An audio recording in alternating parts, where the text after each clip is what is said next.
Mahirap ang maging mahirap. Alam mo yung pinakamasakit na pwede mong maranasan bilang tao? Yun ay ang isilang ka sa mundong ito na wala kang kahit ano. Yung mamulat ka sa mundong to na wala ka ng mga bagay na gustong makita ng mga mata mo.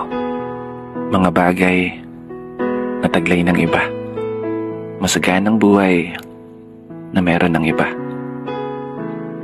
Na di kaya mo. Na pagkasilang nila, agad na nilang natatamo. Kaya minsan, di ko rin maiwasan na tanungin ang kapalaran. Bakit hindi ko nagawang maranasan? Yung isilang na meron kang kahit ano na pwede mong pagkukunan. Meron kang mamanahin. May sariling tahanan. Yung tipong umulan man o umaraw, may laman ng mga plato sa hapagkainan. Pagkakataon na makapag-aral, hindi ka na nahihirapan, makapagtapos at magkaroon ng maayos na trabaho na siyang isusugal para sa magandang kinabukasan. Oo, mahirap maging mahirap. Pero nagpapasalamat pa rin ako. Dahil sa likod ng kinamulatan kong kahirapan, ay meron akong mga magulang na patuloy na nagsusumikap. Mga magulang na ginawa na ang lahat, maibigay lang yung maayos na buhay na palagi kong hinahanap. Oo, mahirap maging mahirap. Mahirap umasenso. Mahirap mangarap. Mahirap magtagumpay.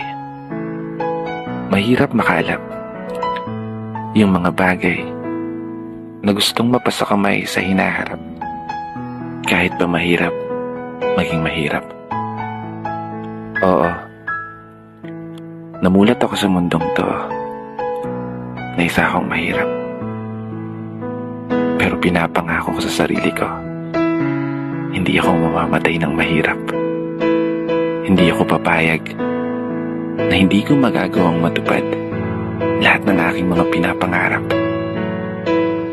para sa sarili at para sa aking pamilya at para sa aking mga magulang. Huwag po kayong mag-alala. Ipapanalo to ng anak nyo. Papaguhin ko yung takbo ng kapalaran na meron tayo. Manood lang kayo dyan. Hindi ko to ipapatalo. Dito na nagtatapos. Naiiyak ako.